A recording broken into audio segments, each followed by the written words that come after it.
Hi everyone, welcome to the June 14th edition of the TimeformUS Forecast. I am David Aragona here with my usual co-host Craig Milkowski as we look ahead to a sequence of stakes races this weekend. You know, Craig, the Belmont Stakes is over. We wrapped up that big weekend of all of that graded stakes action, all those grade ones last Saturday, and you kind of expect this weekend's going to be a little bit of a lull in terms of the stakes action. While that's certainly the case compared to last week, we've got some nice cards lined up at Belmont at the Big A, as well as Monmouth Park. So why not try to combine them? And that's what we'll do this week as we're going to handicap the cross-country pick five. We don't always take a look at these multi-track wagers, but seems like a good sequence to do this week, Craig.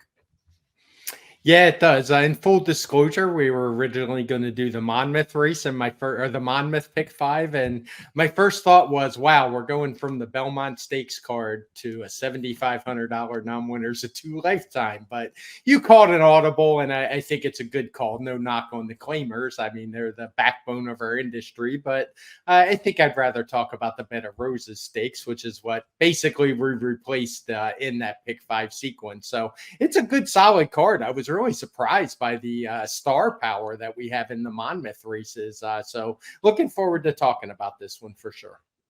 Yeah, it was an interesting choice by the Monmouth Racing Office to put that $7,500 condition claimer as part of the pick five sequence. Though the good thing about Monmouth Park is, and you're going to have plenty of options for which wagers you want to play as we talk about these races, but I was going to say the good thing about Monmouth is that the pick four that begins in race 9 is actually the same takeout as the pick 5 that begins in race 8. If you don't like the Bed of Roses, you just want to play Monmouth, the pick 4 at Monmouth from races 9 through 12 is actually a 15% takeout, as is the cross-country pick 5 sequence we're going to talk about. So low takeouts across all of these multi-race wagers that we're going to discuss. And with this cross-country wager being administered by Naira, I believe this one also does not allow the CAW play. So we love all of that. Wanted to put all of that information out there for people who do care about that stuff, which I know is plenty of you. So just to kind of give us the schedule for this podcast and the cross-country pick 5 sequence, we're going to begin with race 9 at Monmouth. That is the grade 3 Eatontown Stakes.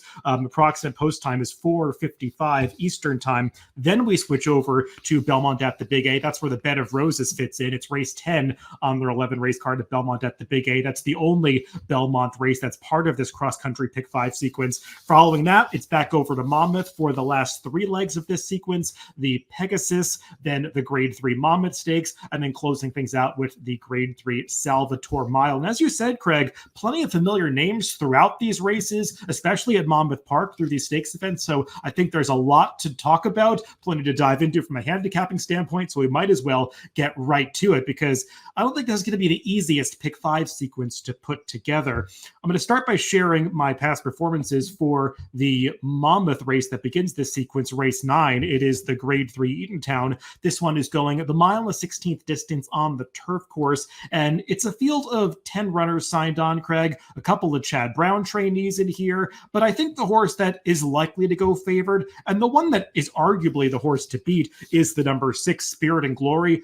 Boy, did she run well last time in that Bogey, and a tough beat after the duel that she got engaged in with White Beam, especially seeing how well White Beam came back to run in the grade 1 Just a Game last weekend. Yeah, and you could say Nisi Marie came back to run well at just very well on that card as well. Not in the same race, obviously, but yeah, I think Spirit and Glory is going to be extremely tough to beat in here. She has the best TimeformUS speed figures by quite a bit, and even though the pace projector shows it as a race that's going to feature or could feature a fast pace, I'm not sure the others in behind really have this kind of speed. Now, part of that, her being shown in the front, is just getting in this cut through duel early with White Beam, and it was necessary because, as we talked about on the pace cast, these were the two horses to beat, and they really kind of had to go at each other that day, and it wound up costing them at the end. But I think had that duel not developed, the other horse would have won, whichever one didn't engage. So I think this was a very strong race, and obviously Spirit and Glory is a main player in this field. Yeah, I'm going to be interested to see how she's ridden in this race because we're taking a look at the replay of that bogey, and it kind of looks like at the top of the stretch that she and Whitebeam are basically guaranteed to fill out the exacta here, given how much of a margin they have on the rest of the field. But they went a little too fast. They really ratcheted up the pressure on each other through the middle portions of this race, and that does set it up for Nisi Marie. But as he pointed out, Nisi Marie coming back to finish second in the Grade 1 New York last week at a big price, Whitebeam finishing second in the Just a Game. So we've got Grade 1 form lines coming out of that bogey. But what I think is going to be interesting, Craig, is exactly where Spirit and Glory is placed in the early stages of this race, because it's not like she was always a front runner. They rode her to the front end when there was no pace in that Plenty of Grace 2-back, and she obviously responded well to those tactics, so they wanted to try out the exact same thing last time, got a lot more pace pressure, but still ran well as a front runner. I don't know if she's going to be able to make the lead in here or if they're going to be as intent on making the lead, because even though she's shown leading on the pace projector, I do think there are some other horses in here that might have more intention to go forward. One of those is obviously the number 3, 30 Thou Kelvin. It's kind of interesting. There are two Kathleen O'Connell trainees in this race who both have speed. There's no rider named on the number 5 Damaso, who would be a big price in here. So maybe we're expecting that one to scratch. I don't really know what to read into that. But 30 Thou Kelvin has plenty of speed. The number 8 Ocean Club is a horse that likes to be forwardly placed. So I'm not going to be surprised if Spirit and Glory stalks it here. And I think you have to ask yourself if you think that she's quite as effective using a different running style, because if you just took the last two races out of her form, Craig, I wouldn't view her as some prohibitive favorite in this race. It's possible, though, that she's just improved overall, and it's not only attributable to the running style. Yeah, that's kind of how I look at it. And I say that because of the TimeformUS speed figures. Now, obviously, she got a big boost last time because of the pace. I got an extra 8 points or so on her speed figures. But even the race before that, she was in front, but it was kind of a slow pace. I really liked the way she finished that day. I'm kind of with you. I could see her getting a trip tucked in behind the 3 and the 8 horse in here.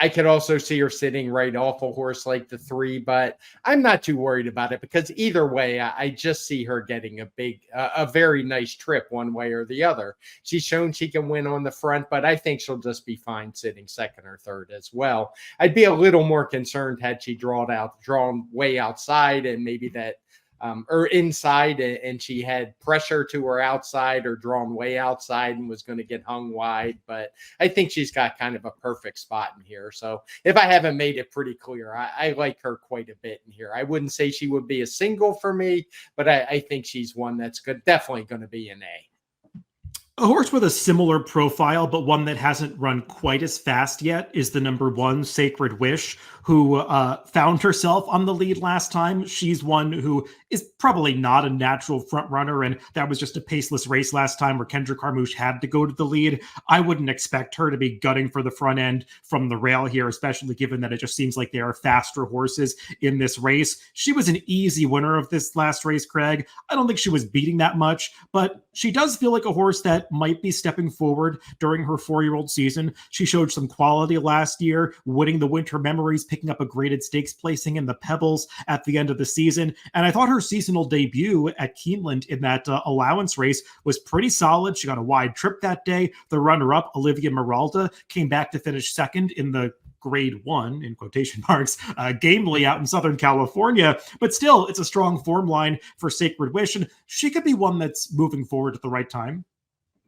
No doubt. And she's only a 4-year-old. So you would expect her to be improving. And she's doing just that speed figure wise. She ran a career best last time, 117, which is what you want to see. And she draws a good inside post position in a race that does feature some speed. And I'm with you. She went wire to wire last time. That's certainly not her running style. Even with that win at the top of her PPs, we have her rated a mid-pack. And it just seems like Kendrick Carmouche is going to be able to tuck in behind some speed. And he's going to get a good trip as well, or she is, the horse, he, the rider. That 117 last time, it isn't all that far off the morning line favorite. So she is one of the horses I have on my list that I'm going to use. There's only one other one, but that was definitely the second one. No big surprise. She's second choice on the morning line, but this isn't a race I was particularly enamored with any of the big price horses. The horse that I'm most interested in, Craig, and I wonder if you agree with me, is the number 8 Ocean Club, making her first start off a trainer switch to Jack Sisterson. She's changed hands a few times recently, spent most of her career with Tom Proctor, and she's also tried a variety of surfaces throughout her career. 3 starts on dirt, 3 on synthetic, 4 on the turf. I do think turf is her best surface, and I also think that she's come back as an improved horse since returning for her 4-year-old season this year. Her return from the layoff in that February optional claiming race at Gulfstream, I thought was better than it looks on paper. She was really just locked in behind horses for the entire stretch drive. Her jockey was trying to find room. He rode the pocket for as long as he could, but nothing opened up for her in the stretch. Well, she never had to steady badly. She just never really had a clear path to run through. So I thought it was a solid effort considering that trip. She subsequently won easily over the Tapeta surface down there. And I thought her last race in that Monroe in mid-May was really impressive. I'm going to pull up the replay of that race because you could see in the TimeformUS pace figure line, she's got that one red color-coded pace figure like smack dab in the middle of the pace line. And I'm going to fast forward to that point in the race where you can kind of see it happen. She's the number 3 Ocean Club in here. The 7 30 Thou Kelvin, who's also in this race, she's leading on this day, and you could see Ocean Club is racing kind of keenly, and she splits horses on the backstretch, and the jockey just drops his hands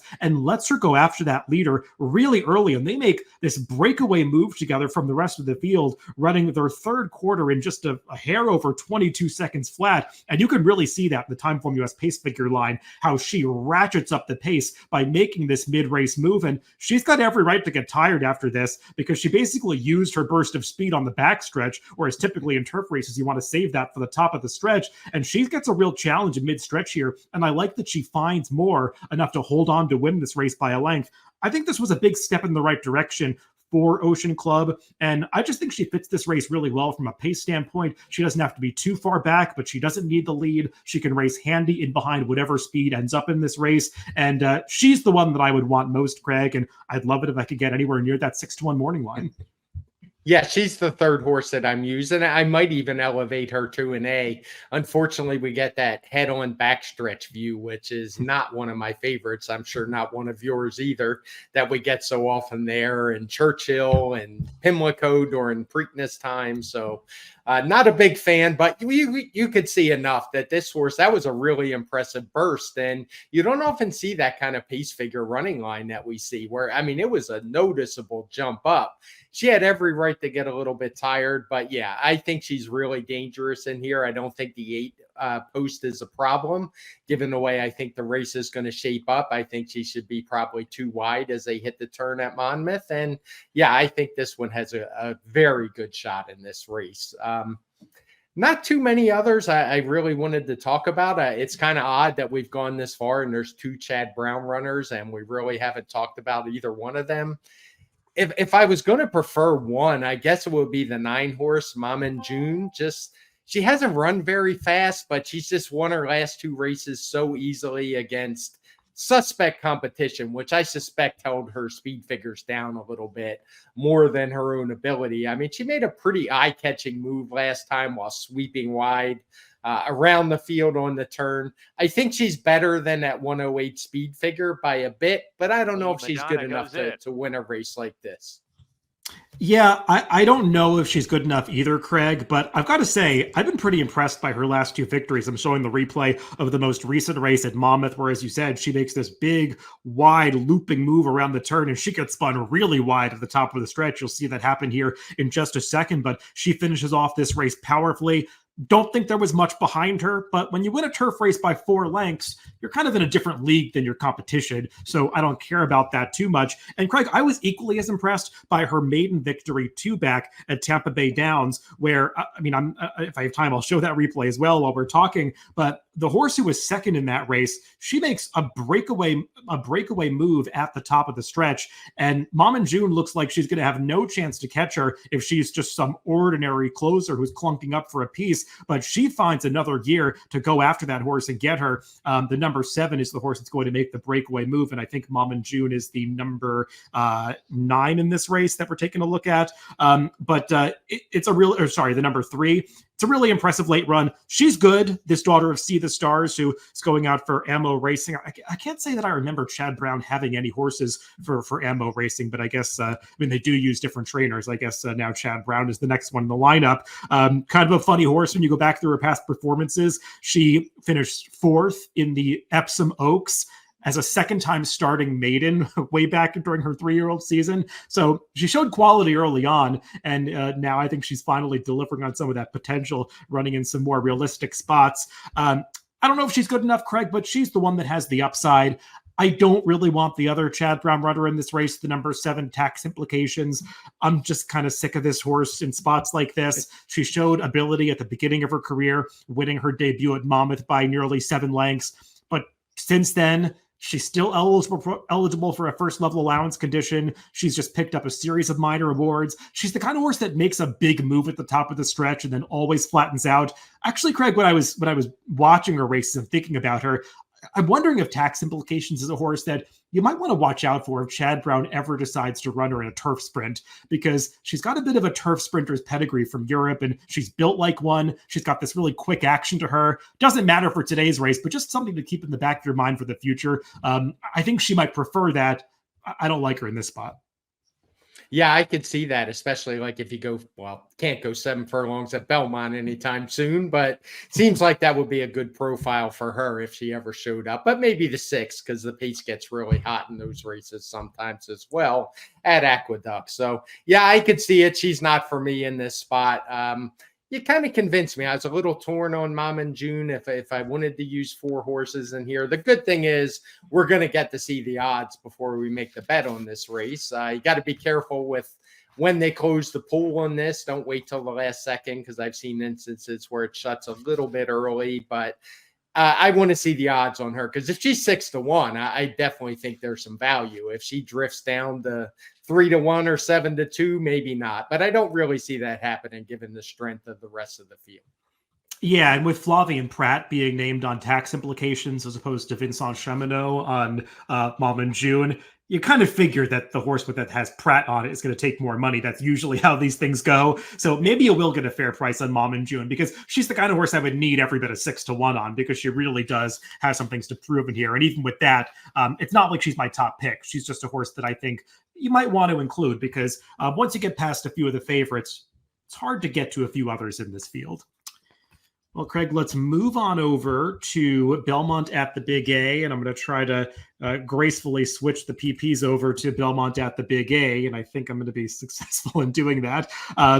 As we take a look at race 10, it is the grade 2 Bed of Roses, and kind of surprising to see 10 runners lined up in this field. I know that surprise trainer Phil Serpy, who was the subject of our colleague Dave Grenning's advance for this race, who I think was expecting Leave No Trace to have maybe 5 rivals in here, and suddenly it balloons to a field of 10.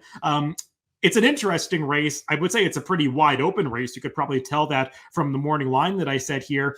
And I think it's also going to be an interesting race with regard to how the pace sets up, because there's no blue favors frontrunners flag showing up for this race, Craig, but I don't see a ton of speed in here. I still don't know if I expect this to be a race that's some kind of merry-go-round. No, I don't either. And namely, that's because the horse who's going to lead, and I think she's a filly who led this race last year for a spell. I just don't think she wants to go this far, but she's also very fast and one that will probably set a solid pace. I don't think she'll go crazy, but it's not one where I think it's just going to be a dawdling pace and everybody just kind of sitting there till late. I think that there will be some pace, and I expect it to set up for some that maybe come from a little bit off. Yeah, I took a long look at the number 10 Begin, because she is a horse who's got some speed figures that certainly put her in the mix here. And I don't want to be too hard on her for her Bed of Roses last year, Craig, because, I mean, you could argue this race could have been upgraded to a grade 1 based on the field that was assembled for this race last year, when you had Goodnight Olive, Wicked Halo, Caramel Swirl, Dr. B in here. So she finished last in that race, but finished last behind 4 really good horses. Since then, I don't know if she's quite gotten back to the best form that we had seen from her in the past. It did feel like maybe her return from the layoff last time in the vacancy was a little bit of a prep because she went off to set a fast pace, probably opened up on that field more than she needed to, and just got tired at the end. I still don't love her going 7 furlongs, and distance, I think, is an important factor in this race. So while I won't be surprised if she outruns her odds here, I couldn't quite pull the trigger on elevating her to want to use her prominently in this sequence or make her one of my top picks, Craig. I think in terms of the horse that is probably going to take the most money, we've got to discuss the number 6 Flying Connection, because she's coming into this race off probably one of the best 7 furlong performances put in by anybody in this field when she was third in the Grade 1 Derby City Distaff last time on the Kentucky Derby Day undercard behind Vava and Alva Star, who are widely considered to be two of the best female sprinters in the division right now. Watching back that race, I did never think that Flying Connection was going to pose a threat to those two horses, but she stayed on well for third. It was her second Grade 1 placing in a row after picking up the runner-up spot behind Adair Banner in the Apple Blossom prior to that. And maybe she's just a horse that wanted to go a little shorter all along, Craig, but she could be one that needs a little bit of pace in here. Yeah, that's what I'm wondering. I know I've talked about her quite a bit as a horse that I really like. And, she has she's based in New Mexico, usually with Todd Fincher. I'm not sure if this is a real barn change or what the deal is here with this one. I doubt Todd Fincher gave this one up, but it's one where maybe he just doesn't have a license in New York. I don't know. It doesn't really matter. I just wonder about this horse, if this is really the best spot for her. Most of her success has come around 2 turns. She's been able to run well. She ran well in that 1-turn race. But like you said, I think it was more just kind of picking up the pieces behind the 2 horses who really dominated that field most of the way. And there wasn't a ton in behind her. Nobody really showed up. So I won't be shocked if she's able to win this race, but I just have a feeling she's going to be pretty far back. She'll make a late run, and it just might not be enough. I just don't think there's a lot of value with her. Maybe she can get the job done, but it's not really the spot for me. I'm fairly sure that Todd Fincher just sent this horse to Rob Atras for this one race. Maybe if they're going to campaign her in New York, they'll leave her with Atras for a little longer. I recall 2 or 3 years ago, Todd Fincher had a really good sprinter that he sent to Rob Atras to run in New York, I think just for one race. So it's probably something along those lines. She has been training at Belmont for a few weeks now, so she's been in the Rob Atras barn preparing for this race. Yeah, Craig, I kind of agree with you in that I respect her form, and I think she's faced some good horses in her last couple of starts, but she wasn't really competitive with them in that she was just picking up the pieces. And I also wonder if they shouldn't try to go back to her former running style here, because she was a pretty fast horse going back to the early part of her career. I know she was in route races, but I mean, she was setting some fast fractions in some of those races in New Mexico and California. I mean, she's capable of coming out of the gate and going to the front end in a spot like this where there's not a ton of speed. They just decided to take her off the pace the last couple of times, and it worked, picking up pieces in those races. But now that she's one of the main players, I don't know if you want to leave your fate in the hands of others in terms of how fast they go up front. So I wouldn't be surprised if the plan changes a little bit for Ricardo Santana to be a little more aggressive here. Still, I don't totally trust her, and I think she could get overbet off some of those company lines that she's coming out of. Craig, there are so many ways to go in this race. Which horses did you have your eye on? Before we leave Flying Connection, to your point about speed, I mean, she set a very fast pace in the Kentucky Oaks last year. She led that race for a long time. So, yeah, she is one who does have that, but you wonder if it's a little dulled at this point in her career. Despite the big field, the more I looked at this, I landed on 2 horses that I actually really like quite a bit in here. And they're both trained by Chad Brown. So unlike the Monmouth race, I really like his horses in here quite a bit. The first one is a seed. She's a filly who showed some promise last year. She had run some decent speed figures. But what really impressed me was her return at Keeneland this spring, where she ran a career best TimeformUS speed figure. She won pretty easily. She took that step forward that I really like to see when a horse returns from the races, still as a 3 or 4 year old. And this isn't the strongest race that we're going to see for a grade 2. It has a 112 TimeformUS race rating. She ran a 109 last time. And with any kind of step forward, I could see her being very competitive in this spot. And the other one is the other Chad Brown, the 8-horse She the Beauty, who similarly is a 4-year-old, had run some nice races as a 3-year-old, won a stake, was third in a Gazelle, second in a Monmouth stake. And her return was also really good. Now she's run again since in the grade 2 Ruffian, but she won the grade 3 Distaff. She was able to run a good third in that Ruffian. And I don't think we've seen the best of her because they're both races that didn't have a ton of pace. I wonder if the Ruffian wasn't maybe a little bit too long for her. I think the 7 furlongs is perfect. I like the post position, and I'm just always looking for horses in these kind of races that I think are going to take a step forward and improve and offer some value. And I think both of these Chad Brown horses fit the bill. Yeah, I've got them both listed at 6-1 on the morning line. I don't think either one is going to go off that short in this race. I personally have never been the biggest fan of the 3 Exceed. I get the case for her. She did improve off the layoff last time. I just want to see her run a little faster. I do like her sprinting. I think she's much better sprinting than going longer, which they tried with her a couple times last year. I just couldn't quite get there with her. She's the kind of horse I'd want like 10 or 12-1 on. And I think with Irad Ortiz aboard and having won her last couple, she'll be a shorter price than that. But again, like I said, I've just never really been on board with her. I do like She the Booty quite a bit more than her.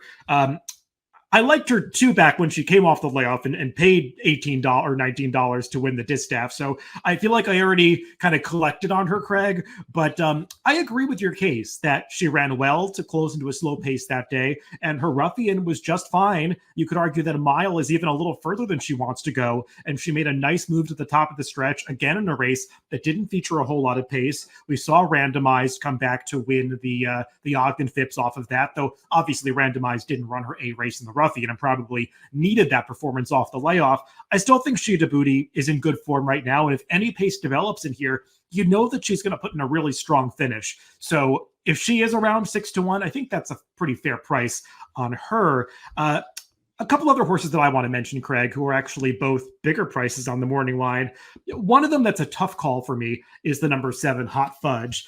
We were joking before we went on. I guess we'll see if she runs in this race because it came up a little larger than expected, and she's not the shortest price in here. And she goes out for a barn that isn't afraid to scratch a horse. But Hot Fudge, she was in a really good form over the winter. She won, what was it, like 4 or 5 races in a row leading up to that correction. She was just really game, gutting out victories, not running spectacular speed figures, but certainly numbers that make her competitive in here in terms of the 110 and the 115 that she got 3 and 4 back.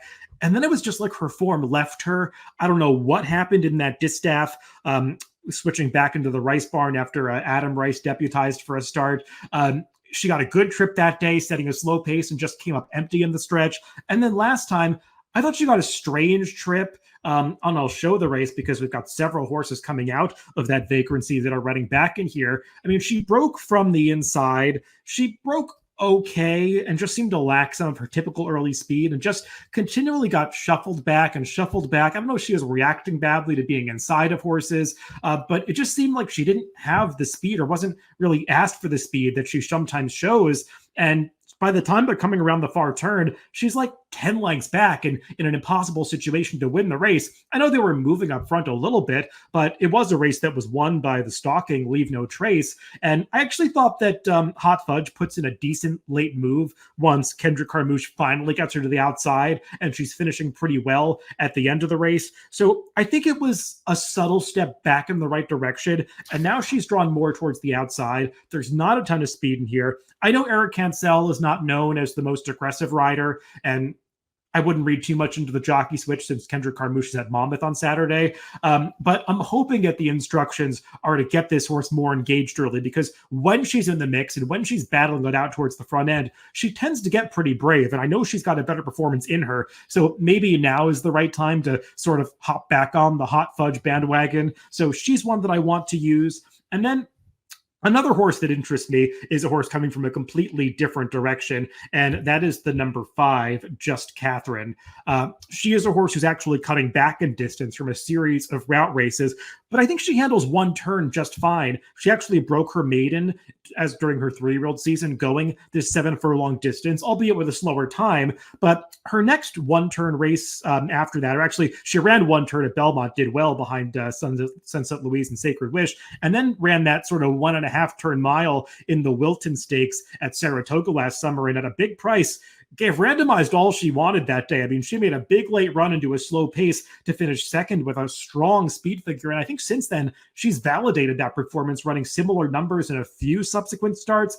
They've gone 2 turns with her every time since then, but I don't mind her turning back to the 1 turn at all based on what we've seen from her in the past. And I can make it an excuse for her last race at Oaklawn. Also, I'll show the start of that race. She just gets completely clobbered at the beginning, loses all chance. She's the number 4 in this race. You'll see what happens coming out of the starting gate.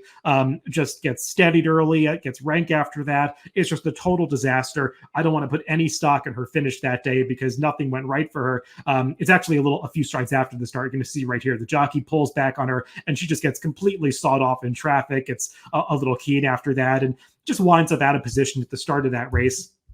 She's had some time since then, coming back for a low-profile barn, but one that has had some live runners recently, and this ownership, RT Racing, has sent out some pretty live runners recently, if you've been paying attention to some of the horses they run for various trainers. I think she's interesting here, Craig, and this is the kind of horse that almost has to get lost in the shuffle a bit at a price.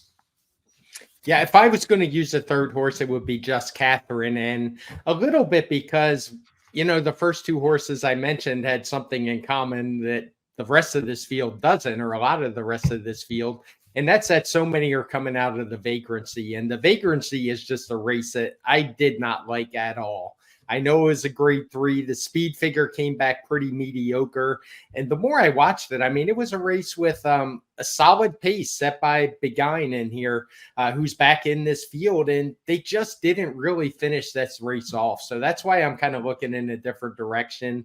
And Just Catherine fits the bill. Definitely can line through that last race. I've got no issue with the 1 turn. And I don't doubt that she's going to be the double-digit odds that she's listed at. Yeah, and as for the vagrancy horses, Craig, I think Leave No Trace was a little bit of a last time was the time type. That race didn't earn a particularly fast speed figure, and she kind of fell into the victory after Beguine threw in the towel at the top of the stretch. She's fine, and she's definitely found herself again after it looked like she was on her way to the broodmare shed the middle of last year. But I wonder if this spot came up a little bit tough. And also Big Pond, who I thought went off at a crazy even money last time in the vagrancy. I didn't see any excuse. She got a great trip, closing into a fast pace, and just couldn't get there. And I'll be a little surprised if she's able to do much better against this tougher field. Well, let's move back over to Monmouth, and I'll switch our DRF TimeformUS PPs over to the next race of this sequence, which is race 10 at Monmouth. It is the Pegasus Stakes, this one going the mile and the 16th distance for the 3-year-olds. A field of 8 signed on. I think I saw some reporting that Uncle Heavy may scratch. He has no rider named for this race. I think the other objective for him is the Ohio Derby. So he's not a certain participant in this race, far from it, actually. We do have some horses, though, Craig, coming out of Triple Crown events, domestic product, having run last time in the Derby, some horses who participated in Derby preps earlier this year. It's a pretty intriguing race of horses that are trying to get back on track. Yeah, that's probably the best way to put it outside the New Jersey bred C Streak, who won very well last time. But the other horses that we're probably more familiar with, horses like Hades, Domestic Product, even Tuscan Sky, who's lately raced but had a pretty big reputation, they're all coming in off of kind of clunkers. So they are 3 of the 4 lowest prices on the morning line. And yeah, there's some real question marks. Why don't we start with the morning line favorite, Craig? I think the somewhat surprising morning line favorite in Tuscan Sky. When I was handicapping this race, I was almost sure that Domestic Product was going to be a clear favorite in this race. And maybe he will be. We'll talk about him in just a second. But Tuscan Sky, I mean, I guess he is going to take some money in here. He's 2 for 3 in his career. He earned a big speed figure in his second start. Those first 2 wins, they did come over wet sealed racetrack. So I think you have to have that thought in the back of your mind that maybe he's just a horse that really needs a wet track. And I don't think he's likely to get that on Saturday at Monmouth. There's a little rain predicted late in the day on Friday, but Saturday, the forecast is beautiful. So I think we're going to have a fast track, maybe a little given the turf course, but the main track is certain to be harrowed. I just didn't like his Wood Memorial much, Craig. I mean, he was a little slow out of the gate, got shuffled back a bit into the clubhouse turn, but then just had to be ridden every step of the way, was going nowhere. Since then, he's been entered once at Pimlico. I believe it was the Sir Barton Stakes on Preakness Day. The track had some moisture in it, came up a little wet that day. He scratched. Certainly not due to the track condition, since he clearly wants a wet track. He missed a few workouts. You can see there's a gap in his works from May 11th to June 1st. He's now just had a couple of slow drills at Churchill for this race. Todd Pletcher's putting the blinkers on, which I never like with Todd Pletcher. I just feel like there are some red flags around this horse. I think there's some big red flags, and I'm not going to use this horse, just to be upfront about it right away. I saw what you saw. There's big gaps in the works. The two works since. I mean, I didn't go and watch them. I don't even know if you can at Churchill. No. I know there's that Kentucky site you mentioned, but I didn't look for them. But I know I'm not going to see very much because they're really slow workouts, both of them. And yeah, like you said, I think there's some major red flags. Yes, he has that big TimeformUS speed figure 2 back. I think that one's even a little bit questionable. It was only a 3-horse field. The third horse was basically just jogging around the track. So it was essentially a match race. And maybe that one's a little bit inflated as those horses were all out. Nash, he's been fine since, but hasn't really lived up to that number either. So I wonder, and Tuscan Sky, he's just not for me in here. I think this is a sequence where, you know, most of the races look pretty logical. So you need to find horses like this that you don't like. And I just don't like Tuscan Sky. There's just way too many holes for a horse who's going to be a fairly short price. Maybe he won't be maybe he won't be the actual betting favorite, but what's he going to be? Maybe second choice or a very close third choice. So he's the one I would immediately toss out of the contenders in here. Yeah, we're on the same page with him. I just feel like Todd Pletcher has never handled this horse like he's actually as good as what the past performances of his first couple of starts might have suggested. I mean, he was a horse that was attracting support in the Derby Future Wager, and it just feels like the vibes around him have never been overly positive. From, you know, running in the Wood Memorial, switching back to Manny Franco, his workouts for that race, you might remember he was getting drowned by fierceness in a few of them. I mean, just the vibes around him, for me, trying to read the tea leaves, have never been that positive. And now there are even more question marks coming into this race. And just to kind of put the nail in the coffin for us not using him, you know, I was looking up some formulator stats for Todd Pletcher, and I'll quickly pull up one that I thought was pretty interesting. Blinkers switched to on in stakes races over the past 5 years. Stats are not good. 4 for 40, 10% win rate with a 75-cent ROI. So doesn't seem like Todd Pletcher does this with a whole lot of intention, or at least positive intention. So Tuscan Sky, not for either of us. What do you make of the other horse that is likely to go off short in here, Craig? Domestic Product, who, especially now that he's the second choice on the morning line at 3-1, I think it's just going to drive the price down even further. I mean, I kind of thought he could be 6-5 or 7-5 in this race. Coming out of the Kentucky Derby, we see that, you know, time and again, horses that have that Kentucky Derby race, their past performances, they tend to take some money based on that. His Derby wasn't good. I didn't expect him to run well in the Derby, so I can't say that it was a big surprise for me. He got a little steadied at the start. Some horses came over and sandwiched him, and from there, he was just way too rank. He's a horse that's had that problem before, where he just gets a little too keen in his races, and he just never settled with all of that hubbub of Kentucky Derby Day around him. His race was over about halfway through. Prior to that, he had run well within the context of a couple of races, closing into slow paces. And I think you can give him credit for that, Craig. But at the end of the day, he's still never run a fast speed figure. He hasn't, and I think he's still a bit of a wild card. I don't think we know what we have in Domestic Product.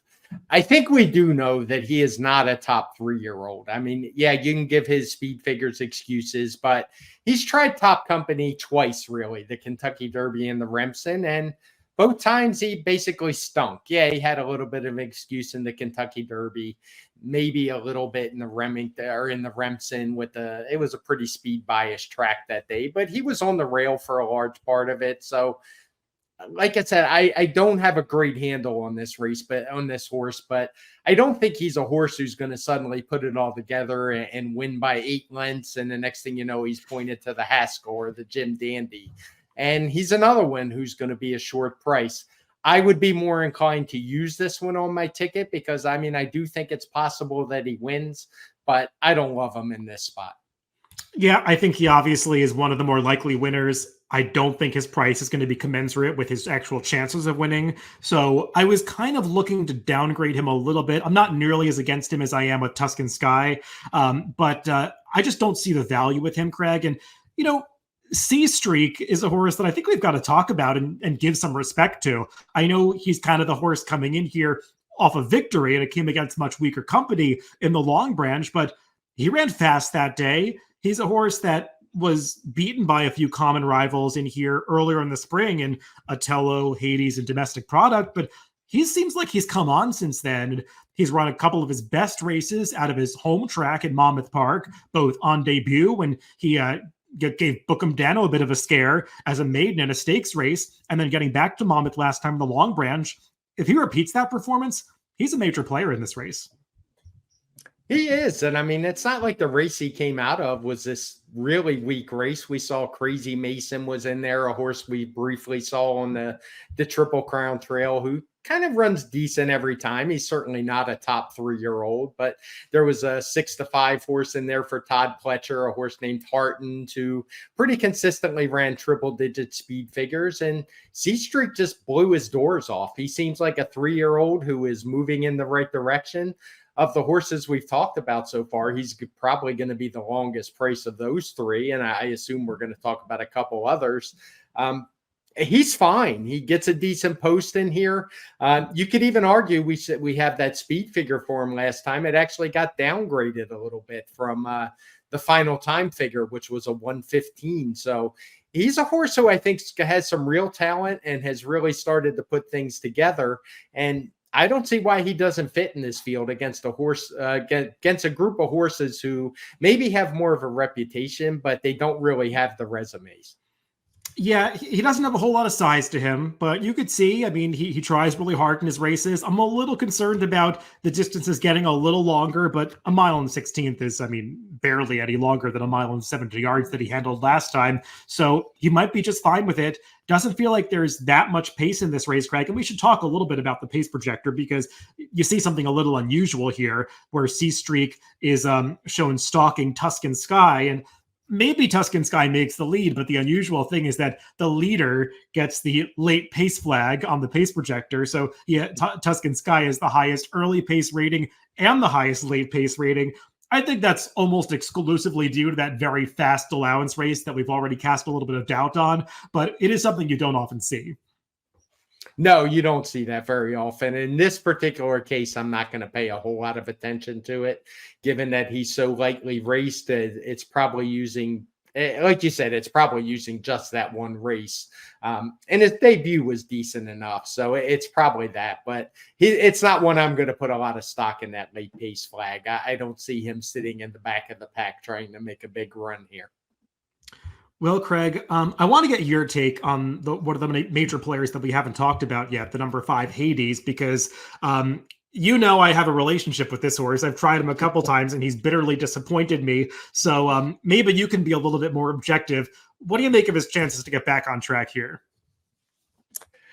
You know, he's another one. I mean, he just has a lot of question marks. He, like Domestic Product, he hasn't run a particularly fast race. His fastest race actually came on TimeformUS when he won a Florida bred allowance race. The Holy Bull was pretty weak, a race where he beat Domestic Product. Then he just kind of completely fell apart in 2 starts. And I mean, he did have some excuses. He was wide in both those races. But I mean, it's not like he lost by 5 lengths. He got his doors blown off. So I've got real question marks about him, but it would be silly for me to say that domestic product could win this race and not Hades when just 4 months ago, he handled him pretty easily. Now he had things his own way that day, but he did show some attributes that were good. And if whatever has went wrong with him has been turned around, because he did have basically a month layoff with no works, no races. It looks like maybe they just gave him a freshening, and he's actually one who I think his works, at least on paper, look like they're much better as they compared to a horse like Tuscan Sky. Yeah, Craig, when I sat down to handicap this race, I kind of said, all right, David, well, you gotta stay away from Hades here. So find somebody else that interests you. And I went through the field, and I don't like Tuscan Sky. I respect domestic product, but I mean, I don't think there's much value there. I saw reporting that Uncle Heavy might not be running. I don't really like the other horses drawn towards the inside. And while I could give some respect to C Streak, he's not really a horse that has any clever angle to him. I mean, his best attributes and his form is totally exposed.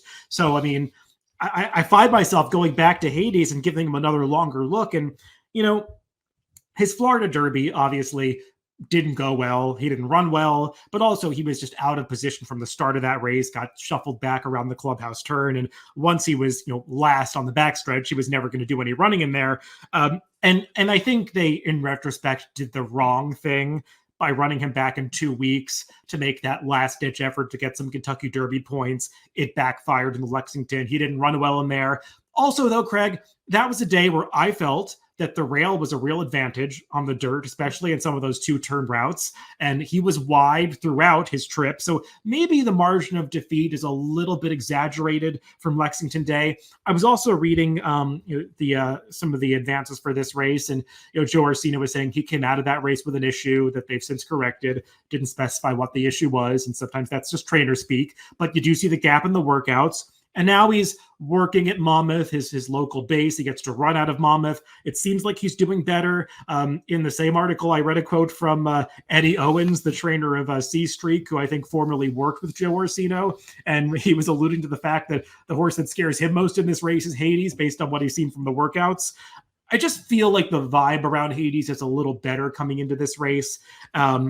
So I'm going to go back to him here. I kind of told myself I wouldn't, but I think he's going to be the third choice in this race.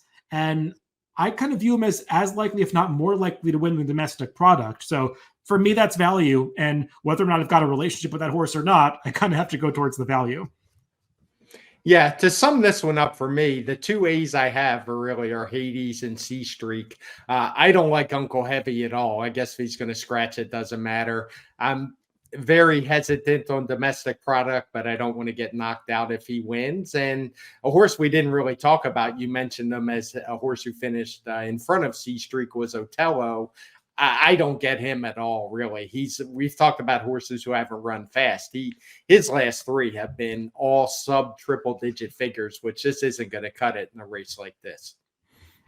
I will say it'll be fitting if Hades, a figure from Greek mythology, were to win the Pegasus Stakes. That would be quite fitting. But things don't always work that way. Maybe the racing gods care about that. Race 11 is the Grade 3 Monmouth Stakes, which is the fourth leg of this cross-country Pick 5 sequence. This one going 1.1 miles on the turf at Monmouth. For the older males, we've got a field of 9 signed on for this race, Craig. And this is one where I want to start the conversation with the pace projector, because there is really not much speed at all in this race. There's no speed flag or even a favors front runners flag, but you can just see it looking at the running styles of the horses that are shown towards the front end. None of them are really confirmed front runners. I guess the number 9 Running B has been successful leading in a couple of races in the past, so maybe you'd expect him to go forward, but it doesn't feel like a race where you want to be coming from too far back. Yeah, this race is one there's only one horse even listed as a tracker. And I'm thinking what makes that blue flag not show up is the fact that there's 2 other horses bunched right up with them. But had Running B been listed as even a mid-pack, it would have possibly even got the no speed. So it's one of those that was really borderline. And I think it's a factor in this race. And I'll start with the horse who basically has the top rating. They're shown alongside each other, but Grand Sonata shown on the front. When you look at his PPs, I mean, there's no way this horse is going to be on the front. He hasn't led since an off the turf race very early in his career, the only time he ran on dirt. But he is a horse who's been in some races with some fast paces, and I imagine that gives him the fastest adjusted fractions, which is what kind of puts him up front. The one thing I will say about Grand Sonata is if you look through his PPs, his best races come when he is up close to the pace. He's run okay races when he's off the pace a bit, including last time in that allowance at Belmont at the Big A when he ran a good second. And I think that was a good sign for him that he was able to do it. But I do think it's possible that he is just going to get the perfect trip that he likes. When you find the wins in his PPs outside of that off the turf race, they all kind of look similar where the horse is sitting third, maybe fourth, just like two lengths off the lead and is able to hold off the other. So I don't know he's going to offer a lot of value. He's not a favorite I love, and I'm certainly not singling him. But just since we were talking about the pace projector, I think he's going to get the trip that he prefers. Yeah, I think he's got the ability to be forward in this race. Like you, I don't think the plan is going to be to go to the lead with him, but I'm hoping that they don't let him get too far back in this race because I also like Grand Sonata in here. And I handicapped this race before I saw the morning line. I had to do picks for this race before I saw the morning line because, I did a couple of videos on these Monmouth races for the DRF YouTube channel earlier where I had to make picks. I certainly wasn't expecting Grand Sonata to show up as the morning line favorite in this race, Craig. I guess I'll get your take on that in a second. I was thinking third choice at best, but maybe I'm wrong about that. Clearly, you like Grand Sonata a little bit too. I just think he makes a lot of sense in this race. He's been in good form. I thought it might turn people off that he doesn't really win that often, and he's settled for a lot of minor awards and has been in some spots where he hasn't shown up before. But like you said, when he was close to the pace last summer at Saratoga, got the job done. He's just got a string of TimeformUS speed figures that put him right in the mix here. And I thought when you start to take apart a few of his recent races, they look a little better than maybe they seem on paper. His River City three-back, I thought he ran just as well, if not better than Siege of Boston, who beat him that day, because he had to search for room at the top of the stretch, had to alter course a few times under what I didn't think was the smoothest ride from Luis Saez that day, and was gamely running on along the inside at the end. Then he got wired in the Fort Lauderdale, a race that was won on the front end by Main Event. He was closing well at the end of that race, just got left with too much to do. And last time out, the winner, Turf King, could not have gotten a more perfect ride and trip, saving ground every step of the way and cutting the corner. And while Grand Sonata got a good trip too, he swung out, lost a little more momentum than that horse, and was finishing on well, ran almost as well as the winner that day. I just think he makes a lot of sense in here, Craig. 3-1, I think that's maybe a tad. I think that's fair. I just was expecting to get a little more on Grand Sonata because, let's talk about some others in here. Siege of Boston, he's coming out of the Grade 1 Turf Classic on Derby Day, where he faced Program Trading, Naval Power, Webslinger. He's kept a really good company in his recent starts. And yeah, he's another horse that doesn't really win that often, but I just thought his company lines would make him a shorter price. Then again, he's one that does appear to be at the mercy of pace. He does. I agree with you, though. I think he will probably wind up being the favorite just based on those company lines. He's been running against better horses. Even the Canadian, which is only a Grade 3, that was a really strong race for the class. So I think he will be the favorite, but I have similar concerns as you. The pace is going to be a problem, I think. I can see this horse has gotten trouble. He doesn't win very often, as you said, particularly of late.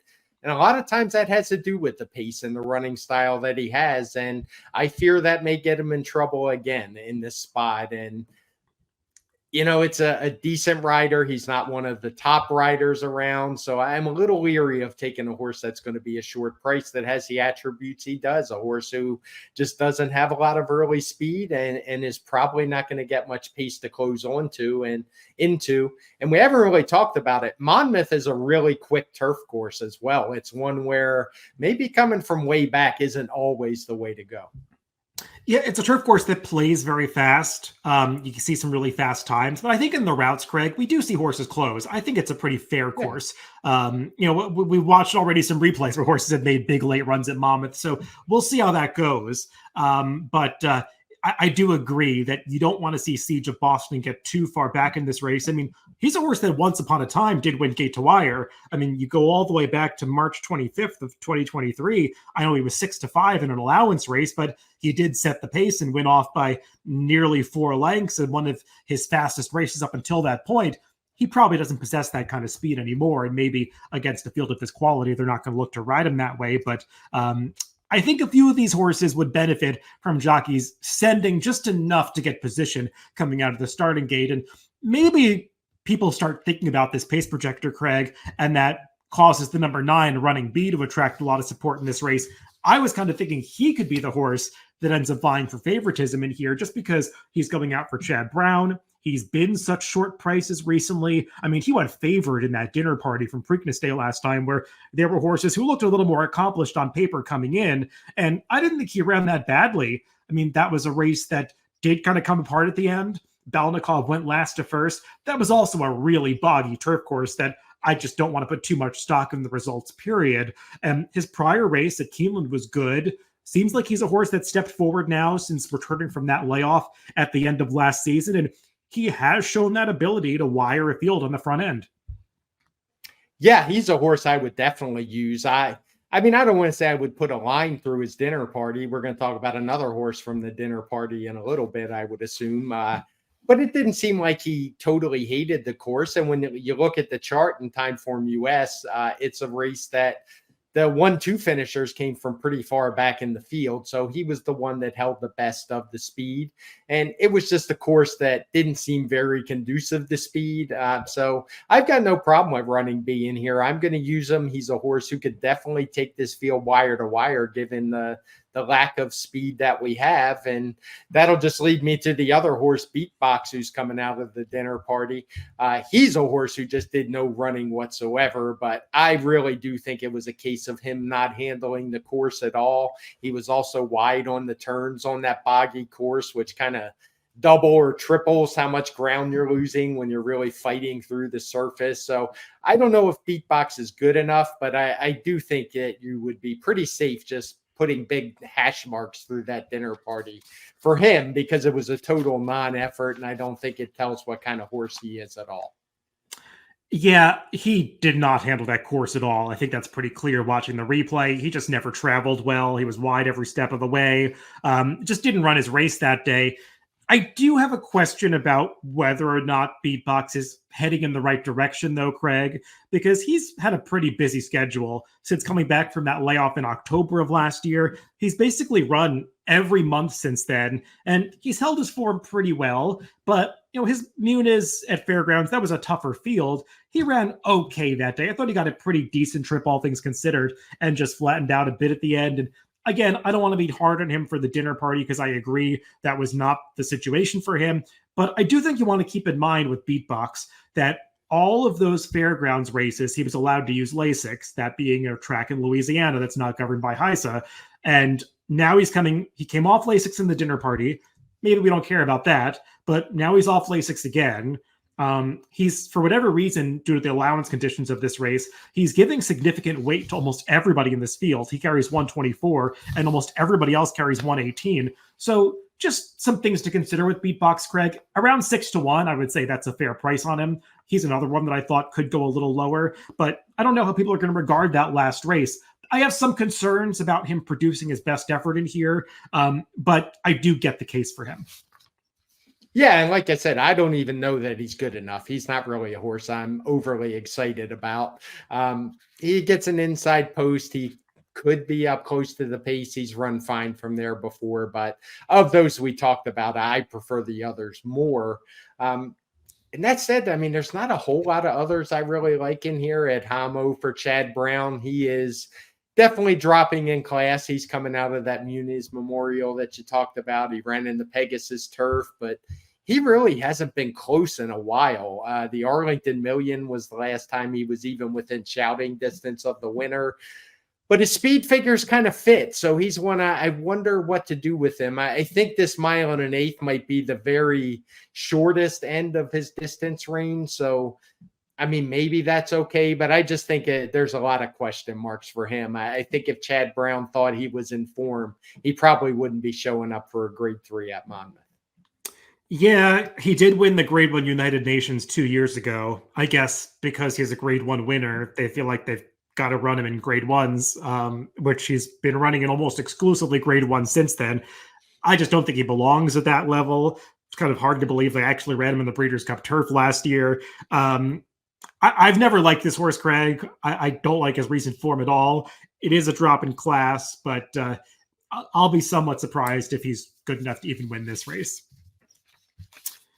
Let's move on to the final leg of this cross-country Pick 5 sequence and the last race of the day at Monmouth on Saturday. That is race 12. It is the Grade 3 Salvatore Mile. This one going the 1 mile distance around 2 turns on the dirt. And, Craig, what do we do with the number 2 Bright Future, who does have the fastest speed figures coming into this race, Grade 1 winner in the Jockey Club Gold Cup last year, going 1.25 miles, but doesn't it kind of feel like this is just a prep race for a horse that wants to go longer than 1 mile? That's the thinking I came into this race with. And the more I look through this field, the less I like that idea, because I just don't think it's a very strong field.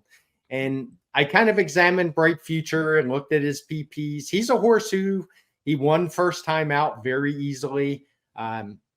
Ran again. Then he had a long layoff of, I think, about 9 or 10 months.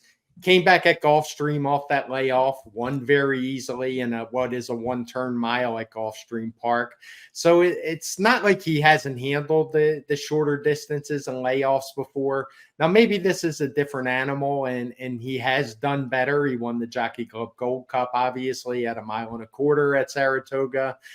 They ran him in the Breeders' Cup Classic. He didn't do a whole lot of running that day, even though his finish doesn't look that bad, beaten under 4 lengths. But I don't really think he was any kind of factor. But I don't know if this horse is really a true 1.25 mile horse. That Jockey Club Gold Cup was, he beat Proxy, who was fine, and he's a horse who liked the 1.25 miles. But this horse has pretty decent speed. And as I looked through the field and I saw who the second choice was, and Artorias, a horse who, I don't think he's anywhere near as good as Bright Future.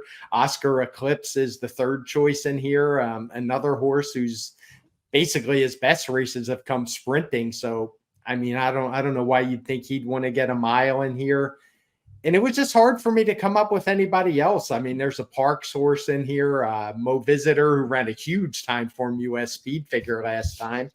I don't know how much you can trust that number. If he's going to be a big price, I could use him on my ticket, but I don't love him in this spot. And I guess you got a real question mark in Cheryl Spate, a horse who has only run on the dirt 3 times in his entire career. Is a 7-year-old now. So personally, I just had trouble coming up with any logical alternatives. And given that Bright Futures run well off the bench at least 2 times in his career already, I think he's probably going to be ready to go. And he's been working out well. He's been working out pretty regularly. So I don't have any real knocks on him. I don't know if I'll single this horse.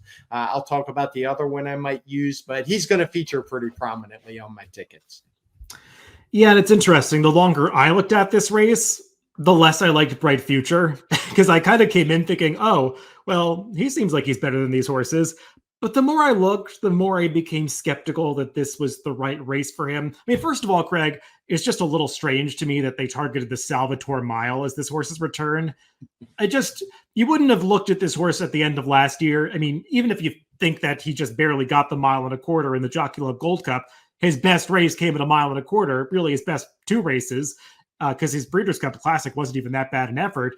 And you think Salvatore Mile, it just doesn't all add up for me. They ran the Suburban last week, which I know he had a stablemate that won in Krupe, so maybe they decided to run one there and the other one here. But still, it's a little odd. And his best performances have come when he's able to get into a stalking position right up close to the pace. He ran that kind of trip in the Jockey Club Gold Cup. in that allowance race, in the allowances that he did well early in his career. And he seems to just get a little discouraged when he gets outrun early. I mean, what happened in the Breeders' Cup? I mean, he was getting ridden in the early stages of that race, and he just kept dropping back and dropping back. And he wound up last on the backstretch, and he was running on at the end. But I mean, that race was just completely falling apart in the late stages. I don't know. I'm bothered by his positioning on the pace projector, which I know is somewhat influenced by the longer races that he's run in. But I start to go through this field and I say, well, this horse is faster early. This horse is faster early. This horse is faster early. 5 or 6 horses are faster early. So he probably is going to be towards the back of the pack early. And I don't know if he really wants to run that way. I don't know if I want to take a short price on a horse that has to come from that far back. So I find myself being a little against this horse, Craig. And I think that when you start to dig in, there are some interesting other options in this race. Cheryl Spite's not one of them. I can't believe they're running this horse on dirt again. I think it's an owner decision. I remember Roger Atfield said something to the effect of, I wouldn't be the one choosing to run this horse on the dirt the last time he ran on the dirt. So I'm a little surprised he's in this race. Wouldn't bet him.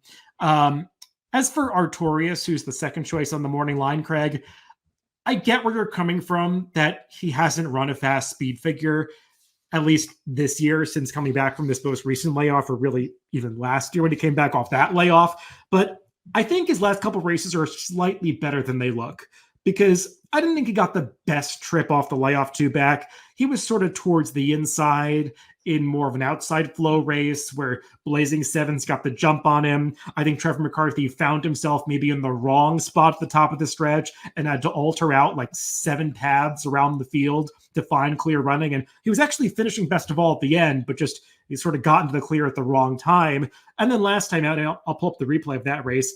I know it was a slow race. He was even slow at the pace upgrade that you gave to it.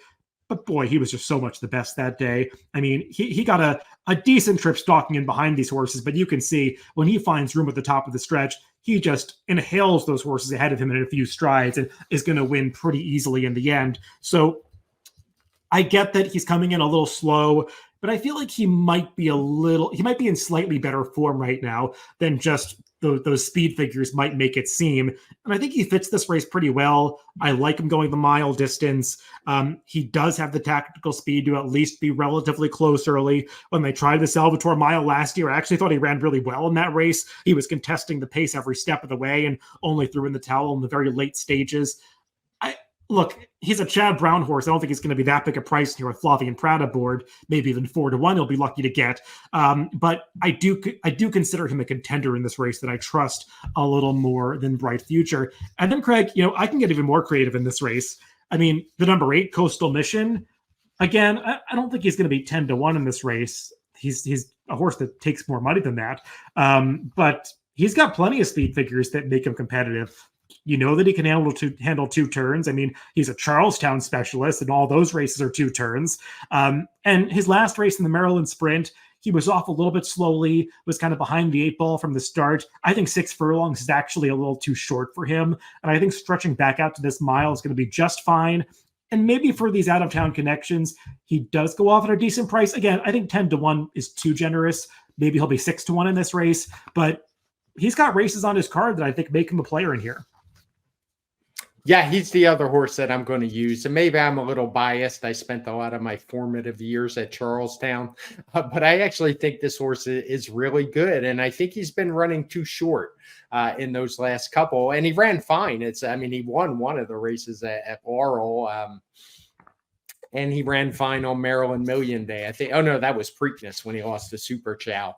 But I just think those races are too short for him. Like you said, he's proven he can handle 2 turns. He's even handled 3 turns at Charlestown when he won the West Virginia Breeders' Classic against an overmatched field, admittedly. But this horse's speed figures fit in here. He has good tactical speed, and I think he's going to run just fine, and I think he's going to offer some value. So he would be the second horse that I use personally. I actually, speaking of Cheryl Spate, I went back. He ran 3rd in this race. It was one of his dirt races in his career. I guess this is the 4th time he's tried it. I actually went back and watched that February stakes from Tokyo, trying to see if there was anything hidden. And I just didn't see it. This is a horse who to me just doesn't belong in dirt. So on dirt. So I just wanted to say I tried to make the case for him and I just couldn't get there. When he ran in this race, he was a okay third, I guess, but it's not like he was competitive against some pretty good horses in Mind Control and Hot Rod Charlie, but he was beaten easily. And I just think he's a turf horse. It's hard to see him suddenly becoming a dirt horse at the age of 7. Yeah, I completely agree with all of that, Craig. I mean, look, the horse that I would, if I was making picks in this race, I didn't have to make picks for this race. If I was making picks in this race, the horse that I would make my top pick, I haven't even mentioned yet. I just think there are a lot of ways to go in here. I mean, and you can probably get at the fact that I disagree with this morning line a little bit. I don't see a lot of the prices on these horses holding up. I mean, for instance, I don't really get Oscar Eclipse in here. I mean, he won a really poor edition of the Sir Shackleton 2-back. And I know that the second place finisher and the third place finisher have improved a little bit, but I mean, this is a tougher spot than that one. And he didn't run well against a field of similar quality last time in the Knicks Go. So I don't get him. And also remember that Sir Shackleton performance came at a time when Brian Lynch was winning everything earlier this year at Gulfstream, and his barn has really cooled off since then. So he's not for me. Craig, the horse that I would actually make my top pick in this race is the number 7 Stage Raider. And I'm a little annoyed that the morning line maker made him 20-1 because I feel like this is the kind of race where people are going to see even money on Bright Future and just want to go searching for some creative option and be like, oh, I recognize Stage Raider. How is he 20-1? I mean, he really should be like 10-1 in this race. And I think when you make these horses 20-1, you'll wind up getting a way shorter price than you otherwise would have because the bandwagon just grows because people think they're getting a bigger price than they actually are. So I'm a little annoyed about that. But Stage Raider, I think when you start to take apart his form, he fits in this race pretty well. I mean, off the Cherie DeVaux trainer switch, he ran really well to win that stakes race at Ellis Park in August of last year, going this mile distance. Got a good trip and all that, but still put in a good performance. Then I thought stayed on really well for second in that ACAC, which was just dominated up front by Zozos. Zozos is a good horse. We've seen him come back and I think place in a grade 1 since then. And I thought Stage Raider ran just as well, if not better than that horse on that occasion. Now, things clearly went awry after that. The Breeders' Cup Dirt Mile, that was just too tough a spot. Then they ran him in the Clark, and I know the Clark looks bad, but go back and watch the start of that race. You might remember it. I mean, he came out of the gate. Well, first of all, he stood in the gate for like 2 seconds after the other horses left. Then he was like bucking coming out of the gate like he was doing a Thunder Snow impression. I mean, it clearly just completely botched the start that day. But I thought it was interesting, Craig, that even after that, he lost the Clark by 15 lengths. And I was like, well, that's interesting. He actually made up some ground in the leaders. And I went back in GMAX and just did some quick math and was like, well, what if that first 16th of the Clark didn't happen? Because that was basically the 16th where he gave the entire field a head start.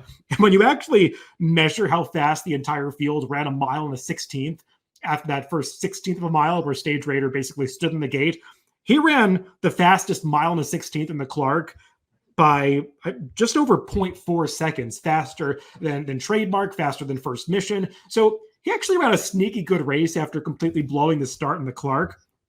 And then the Tenacious before the layoff. I wouldn't say it was a good performance. I would say that he was making a move to mid-stretch, had to alter course, lost momentum, and then Brian Hernandez Jr. just kind of wrapped up on him. Something might have gone wrong because he's been off for a long time after that. But he's coming back for a barn that's really dangerous in Cherie DeVaux. He appears to be training well for this race at Keeneland. Got one of the top riders at Monmouth on board. I'm not upset with Sammy Camacho being named on this horse at all. I think this horse could be live in this race, Craig. Again, I don't think you're getting 20-1, but he could be 8-10-1 in this race. And based on the best we've seen from that, I don't think that's a bad price. I don't know. With those running lines, I think maybe not 20, but I could see him being 10 or 12-1 pretty easily. You make a good case. I'm probably a little biased because I really like this horse in the Breeders' Cup Dirt Mile, not to win the race, but to get in the trifecta. And he just did no running whatsoever off of what I thought were 2 really good efforts. But you make a really good case for the races since then. So, yeah, maybe if I could narrow my ticket down a little bit, I could use them as more of a backup. It's not like I love Coastal Mission in here either. So looking for some alternatives. But for me, like I said, most of my play, you have not been able to dissuade me off a Bright Future. I think he's going to be pretty tough in here, but I will never knock a 20-1 shot, particularly when even if he won't be 20-1, and particularly when you put that much work into it. Well, Craig, that brings us to the end of the handicapping portion of this cross-country Pick 5 sequence. Let's go back through and do our typical recap. Why don't I go first this time, since I usually make you go first. I'll kind of run through how I'm thinking about this ticket. The 9th race at Monmouth, the Eatontown. This is one where I kind of had trouble breaking them up into A's and B's. Obviously, the number 8 Ocean Club would be an A for me. I'm kind of on the fence with what to do with Sacred Wish. I'd probably downgrade her to a B status. Spirit and Glory, I could use her as an A. But again, if I need to narrow down this ticket a little bit because I could see it getting bloated later, I could potentially make Ocean Club the only A. The number 9, Mom and June, is a horse that I'd want to have in my ticket somewhere. She's not an A for me. She'd be a B or a C type. But it would be some mixture of those 4 horses in the Eatontown. In the second leg, which goes over to Belmont at the Big A, the Bed of Roses, I like Just Catherine the most. She'd be an A for me. My B horses would probably be Hot Fudge and Sheeta Booty. They're kind of the 3 that I'm most interested in this race. And it's so wide open. If I wanted to, I could really spread in this race, but I think I need to narrow it down a little bit, just given how this ticket's going to be coming together from a price standpoint. So Flying Connection is the difficult call. She's obviously one of the more likely winners. I think I'm going to downgrade her to more of a B or C status because I just don't expect her to offer great value in this race.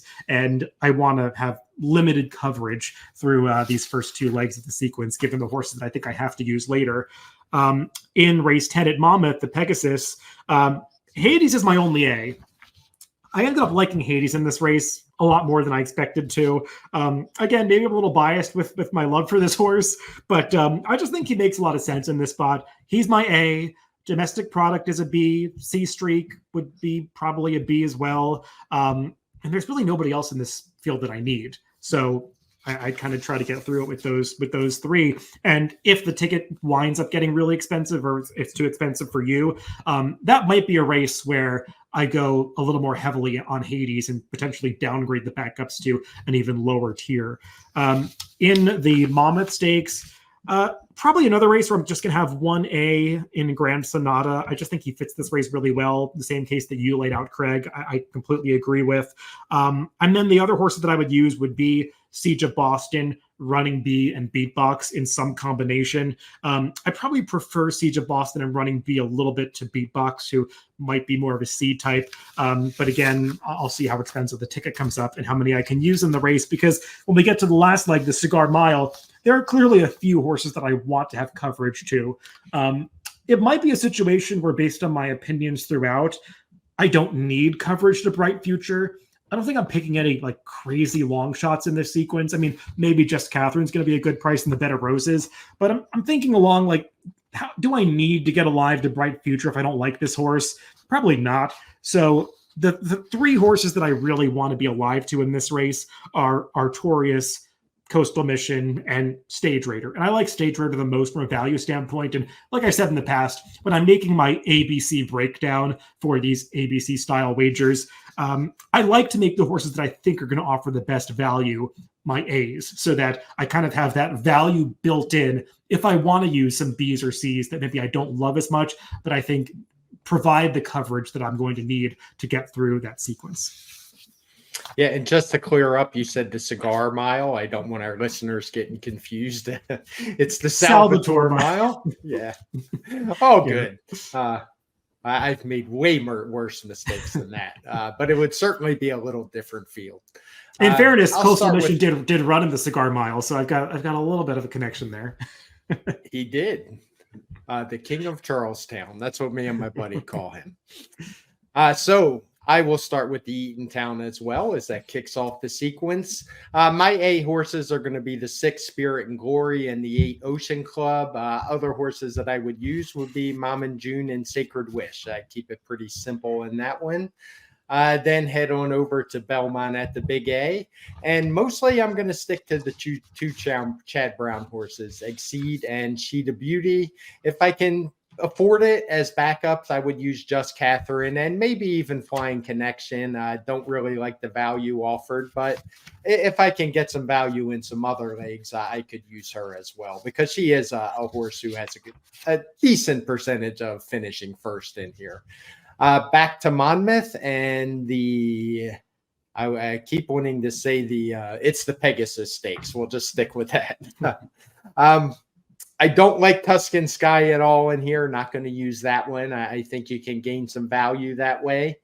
Maybe it's a good sign for you that I don't hate Hades, who I did not like at all in his prior 2 starts, but I think there are a lot of positives with him in here. So I would use him as an A along with C Streak. And my only real backup would be Domestic Product. I don't like to use horses who are going to take a lot of money as backups, but it's not like I would use him on a ticket where I have 3 other horses as favorites. It would only be if I got prices in the other legs. In the 11th race, the Monmouth Stakes, I really like Grand Sonata in here. I think he's got a big shot. I think he's going to get a perfect trip. Similar with Running B, I think he's a threat to wire this.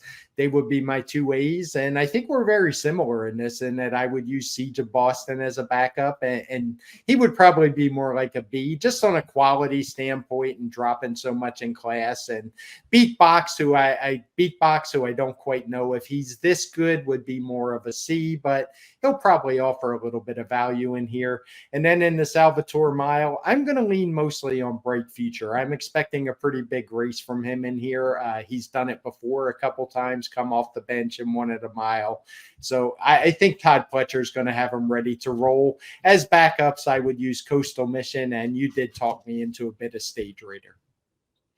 Well, that brings us to the end of our podcast this week and our analysis of that cross-country pick 5 sequence. It should be a fun one to watch, Craig. Some nice stakes action, even if you can't quite get to that point where you feel like you want to put a ticket in if your opinions aren't strong enough. These are some interesting races to play individually. Like I said, you've got a few of those multi-race sequences that are just at Monmouth. That pick 4 is only a 15% takeout for the last 4 races. So some other wagers to keep in mind if you like any of the ideas that we threw out on the podcast this week. Everybody, thanks for tuning in to this TimeformUS Forecast. Remember that you can always catch these podcasts on DRF.com, Spotify, Apple Podcasts, and YouTube. Wherever you get your podcast, just make sure to subscribe to the Daily Racing Form channel. Again, everybody, thanks for tuning in, and make sure to catch Craig and I when we return to recap these races for the TimeformUS Pacecast early next week.